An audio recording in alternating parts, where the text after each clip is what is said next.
ಸ್ನೇಹಿತರೆ ನಮಸ್ಕಾರ. ನಿಮ್ಗೆಲ್ರಿಗೂ ನಮ್ಮ ನೋನೋ ಚಾನಲ್ಗೆ ಮತ್ತೊಮ್ಮೆ ಸ್ವಾಗತ. ನಾವೇನು ದಿನನಿತ್ಯ ಈಗ ಶೈಕ್ಷಣಿಕ ಮನೋವಿಜ್ಞಾನ ತರಗತಿಗಳು ಮಾಡ್ತಾ ಇದೀವೋ ಅದರಲ್ಲಿ ಇಂದು ಭಾಗ 7. ಇದರಲ್ಲೂ ಸಹ ನೀವು ಕೆಲವೊಂದಿಷ್ಟು ಪ್ರಮುಖ ಪ್ರಶ್ನೆಗಳನ್ನು ನೋಡ್ತಾ ಹೋಗ್ತೀರಾ. ಜೊತೆಗೆ ಈಗಾಗಲೇ ಟಿಇಟಿಯಲ್ಲಿ ಬಂದಿರುವಂತಹ ಕೆಲವೊಂದಿಷ್ಟು ಪ್ರಮುಖ ಪ್ರಶ್ನೆಗಳನ್ನು ನೀವು ಇದರಲ್ಲಿ ನೋಡ್ತಾ ಹೋಗ್ತೀರಾ. ಅದಕ್ಕಿಂತ ಮುಂಚಿತವಾಗಿ ಸ್ಪರ್ಧಾ ಮಿತ್ರರು, ನೀವು ಇದೇ ಮೊದಲ ಬಾರಿಗೆ ನಮ್ಮ ಚಾನಲ್ಗೆ ಭೇಟಿ ಕೊಡ್ತಿದ್ರೆ ದಯವಿಟ್ಟು ನಮ್ಮ ಚಾನಲ್ನ ಸಬ್ಸ್ಕ್ರೈಬ್ ಮಾಡ್ಕೊಳ್ಳಿ. ಹಾಗೆ ಪಕ್ಕದಲ್ಲಿರುವಂತಹ ಬೆಲ್ ಐಕಾನ್ ಕ್ಲಿಕ್ ಮಾಡ್ಕೊಳ್ಳಿ. ನಾವು ಮಾಡುವಂತಹ ಎಲ್ಲಾ ತರಗತಿಗಳ ನೋಟಿಫಿಕೇಶನ್ ನಿಮಗೆ ಮೊದಲೇ ಸಿಗುತ್ತೆ. ಅದ್ರ ಜೊತೆಗೆ ನಮ್ಮ ತರಗತಿಗಳು ಯಾವ ಸಂದರ್ಭದಲ್ಲಿ ಇರ್ತದೆ ಗೊತ್ತಾಗಬೇಕಂದ್ರೆ ನಮ್ಮ ವಾಟ್ಸ್ಆಪ್ ಗ್ರೂಪ್ ಸಹ ಇದೆ. ಅದರ ಲಿಂಕ್ ಅನ್ನು ಸಹ ನಾನು ಇದೇ ಒಂದು ಡಿಸ್ಕ್ರಿಪ್ಷನ್ ಬಾಕ್ಸ್ ಕೊಡ್ತಾ ಹೋಗ್ತೇನೆ. ಅಲ್ಲಿ ಹೋಗಿ ನೀವು ಜಾಯ್ನ್ ಆಗ್ತಾ ಹೋಗ್ಬೋದು. ಹೆಚ್ಚಿನ ತಡ ಮಾಡದೆ ಇವತ್ತಿನ ತರಗತಿಯನ್ನ ಪ್ರಾರಂಭ ಮಾಡ್ತಾ ಹೋಗೋಣ. ಇವತ್ತಿನ ತರಗತಿ ನೀವು ನೋಡ್ಬೋದು, ಪ್ರಶ್ನೆ ಸಂಖ್ಯೆ 181ರಿಂದ ಪ್ರಾರಂಭ ಆಗಿದೆ. ಅಂತಂದ್ರೆ ಮೊದಲ 6 ಭಾಗಗಳಲ್ಲಿ 180 ಪ್ರಶ್ನೆಗಳಿದ್ದು ಇದು 181ನೇ ಪ್ರಶ್ನೆ ಆಗುತ್ತೆ. ಭಾಗ 7 ಅಂತ ನಿಮ್ಗೆ ಇಲ್ಲೇ ಕಾಣಿಸ್ತಿದೆ. ಭಾಗ 7ರಲ್ಲಿ 181ನೇ ಪ್ರಶ್ನೆ ಇದಾಗಿದ್ದು, ಮೊದಲನೇ ಪ್ರಶ್ನೆ ಈ ರೀತಿಯಾಗಿದೆ: ಆಧುನಿಕ ಬೋಧನಾ ಕಲಿಕಾ ಪ್ರಕ್ರಿಯೆಯಲ್ಲಿ ಶಿಕ್ಷಕರ ಪಾತ್ರವು ಅಂತ ಇದೆ. ಇದ್ರ ಬಗ್ಗೆ ನಾವು ಈಗಾಗಲೇ ಚರ್ಚೆ ಮಾಡಿದೀವಿ. ಆದ್ರೆ ಇಲ್ಲಿ ಪ್ರಶ್ನೆಯಲ್ಲಿ ಸ್ವಲ್ಪ ಆ ಒಂದು ವರ್ಡ್ ಅನ್ನ ಚೇಂಜ್ ಮಾಡಿದ್ದಾರೆ. ಏನಿದೆ? ಮಕ್ಕಳಿಗೆ ಎಲ್ಲವನ್ನ ಕಲಿಸುವುದು, ಕಲಿಕೆಯ ಉತ್ತಮ ಸಹಾಯಕರಾಗಿರುವುದು, ಮಕ್ಕಳಿಗೆ ಮೌಲ್ಯಾಧಾರಿತ ಶಿಕ್ಷಣ ಕೊಡುವುದು, ವಿದ್ಯಾರ್ಥಿಗಳಿಗೆ ಗಣಿತ ವಿಜ್ಞಾನ ಭಾಷೆ ಕಲಿಸುವುದು ಅಂತ ಇದೆ. ಆಧುನಿಕ ಬೋಧನಾ ಕಲಿಕೆಯಲ್ಲಿ ಇವೆಲ್ಲವೂ ಶಿಕ್ಷಕರ ಪಾತ್ರಗಳೇ. ಏನು ಮಕ್ಕಳಿಗೆ ಎಲ್ಲ ಕಲಿಸೋದಾಗಿರ್ಲಿ, ಮೌಲ್ಯಾಧಾರಿತ ಶಿಕ್ಷಣ ಕೊಡೋದಾಗಿರ್ಲಿ, ಗಣಿತ ವಿಜ್ಞಾನ ಭಾಷೆ ಕಲಿಸೋದಾಗಿರ್ಲಿ, ಇವೆಲ್ಲವೂ ಶಿಕ್ಷಕರ ಒಂದು ಉತ್ತಮ ಪಾತ್ರವೇ ಅಲ್ಲಿ ಬೋಧನೆಯಲ್ಲಿ. ಆದ್ರೆ ಶಿಕ್ಷಕರು ಸಾಮಾನ್ಯವಾಗಿ ಒಬ್ಬ ವಿದ್ಯಾರ್ಥಿಗೆ ಏನಾಗಿರ್ಬೇಕು? ಒಬ್ಬ ಬೆಂಬಲಿಸುವವರಾಗಿರ್ಬೇಕು, ಒಬ್ಬ ಸಹಾಯಕರಾಗಿರ್ಬೇಕು, ಒಬ್ಬ ಮಾರ್ಗದರ್ಶಕರಾಗಿರ್ಬೇಕು. ನಾವೀಗಾಗಲೇ NCF 2005 ಸಹ ಅದೇ ಸಹ ಹೇಳುತ್ತಲ್ವಾ, ಒಬ್ಬ ಗೈಡ್ ಆಗಿರಬೇಕು, ಒಬ್ಬ ಫೆಸಿಲಿಟೇಟರ್ ಆಗಿರಬೇಕು ಅಂತ. ಅಂದ್ರೆ ಆಧುನಿಕ ಬೋಧನಾ ಕಲಿಕೆಯಲ್ಲಿ ಶಿಕ್ಷಕರ ಪಾತ್ರ ಕಲಿಕೆಯ ಉತ್ತಮ ಸಹಾಯಕ ಆಗಿರುವಂತದ್ದು. ಇಲ್ಲಿ ಜ್ಞಾನದ ಮೂಲವೇ ಏಕೈಕ ಆಗಿರಬಾರ್ದು. ಅಂದ್ರೆ ಜ್ಞಾನವನ್ನು ಬೋಧಿಸೋದಷ್ಟೇ ಏಕೈಕ ಆಗಿರಬಾರ್ದು, ಒಂದೇ ಒಂದು ಗುರಿ ಆಗಿರಬಾರ್ದು. ಅವರಿಗೆ ಎಲ್ಲಾ ವಿಷಯಗಳಲ್ಲೂ ಸಹ ಅವರಿಗೆ ಸಹಾಯಕ ಮಾಡುವಂತಿರಬೇಕು. ಮುಂದಿನ ಪ್ರಶ್ನೆ ಚರ್ಚೆ ಮಾಡ್ತಾ ಹೋಗೋಣ. ಮುಂದಿನ ಪ್ರಶ್ನೆ: ವಿದ್ಯಾರ್ಥಿಗಳ ಕಲಿಕೆಯಲ್ಲಿರುವ ನ್ಯೂನತೆಗಳ ಸಿದ್ಧಾಂತಿಕ ಪರೀಕ್ಷೆಯು ಯಾವುದನ್ನ ಹಿಂಬಾಲಿಸಬೇಕು ಅಂತ ಇದೆ. ವಿದ್ಯಾರ್ಥಿಗಳ ಕಲಿಕೆಯಲ್ಲಿನ ನ್ಯೂನತೆಗಳ ಸಿದ್ಧಾಂತಿಕ ಪರೀಕ್ಷೆಯು ಎಲ್ಲಾ ಪಾಠಗಳ ವ್ಯವಸ್ಥಿತ ಪುನರಾವಲೋಕನ, ಸಮಗ್ರ ರೂಪಿ ಮತ್ತು ಅಭ್ಯಾಸ, ಸೂಕ್ತ ಪರಿಹಾರ ಕ್ರಮಗಳು, ಫಲಿತಾಂಶವನ್ನ ಕಲಿಕಾಕಾರರು ಮತ್ತೆ ಪಾಲಕರಿಗೆ ಕಳಿಸುವುದು ಅಂತ ಇದೆ. ನೋಡಿ, ವಿದ್ಯಾರ್ಥಿಗಳು ಕಲಿಕೆಯಲ್ಲಿ ನ್ಯೂನತೆಗಳಲ್ಲಿ ತುಂಬಾ ಇದಾವೆ. ಅವರಲ್ಲಿ ತುಂಬಾ ನ್ಯೂನತೆಗಳು ಇದಾವೆ. ಹಾಗಾದ್ರೆ ಅವ್ರಿಗೆ ಪರೀಕ್ಷೆನ ಕೊಡ್ತಾ ಇದ್ದಾರೆ ಅಂತಂದ್ರೆ ಅವರು ಯಾವ ಕ್ರಮಗಳನ್ನ ಗಮನಿಸಬೇಕು? ಹಿಂಬಾಲಿಸಬೇಕು ಮೀನ್ಸ್ ಯಾವಾಗನ ಗಮನಿಸಬೇಕು ಅಂತಂದ್ರೆ ಯಾವ ರೀತಿಯ ಸೂಕ್ತ ಪರಿಹಾರ ಕ್ರಮಗಳು ಕೊಟ್ಟಾಗ ಏನಾಗ್ತಾ ಹೋಗುತ್ತೆ, ಆ ಮಗುವಿನ ನ್ಯೂನತೆಗಳು ಕಡಿಮೆ ಆಗ್ತಾ ಹೋಗ್ತವೆ ಅನ್ನೋದು ಶಿಕ್ಷಕರು ಗಮನಿಸಬೇಕಾಗುತ್ತೆ. ಇದಕ್ಕೆ ಸಂಬಂಧಿಸಿದಂತೆ ಆಪ್ಷನ್ ಸಿ ಇದಕ್ಕೆ ಸರಿಯಾದ ಉತ್ತರ ಆಗುತ್ತೆ.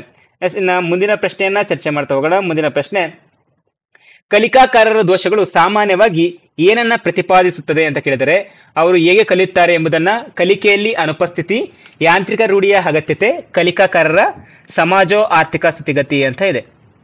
ಇಲ್ಲಿ ಕಲಿಕಾಕಾರರ ದೋಷಗಳು ಸಾಮಾನ್ಯವಾಗಿ ಏನನ್ನ ಪ್ರತಿಪಾದಿಸುತ್ತವೆ ಅಂತಂದ್ರೆ ಅವರು ಹೇಗೆ ಕಲಿಯುತ್ತಾರೆ ಎಂಬುದನ್ನ ತಿಳಿಸ್ಕೊಡ್ತಾ ಹೋಗುತ್ತೆ. ಇಲ್ಲಿ ಕಲಿಕಾಕಾರರ ದೋಷಗಳು ಕೇವಲ ತಪ್ಪುಗಳಲ್ಲ, ಬದಲಿಗೆ ವಿದ್ಯಾರ್ಥಿಗಳು ವಿಷಯವನ್ನ ಹೇಗೆ ಮಾಡ್ಕೊಳ್ತಾ ಇದ್ದಾರೆ, ಹೇಗೆ ಅರ್ಥ ಮಾಡ್ಕೊಳ್ತಾ ಇದ್ದಾರೆ, ಮತ್ತೆ ಅವರ ಆಲೋಚನಾ ಪ್ರಕ್ರಿಯೆಗಳು ಹೇಗೆ ಕಾರ್ಯನಿರ್ವಹಿಸ್ತಾ ಇದ್ದಾವೆ ಎಂಬುದರ ಬಗ್ಗೆ ಅಮೂಲ್ಯವಾದ ಒಂದು ಒಳನೋಟವನ್ನ ಈ ಒಂದು ಕಲಿಕಾಕಾರರ ದೋಷಗಳು ಕೊಡ್ತಾ ಹೋಗ್ತವೆ.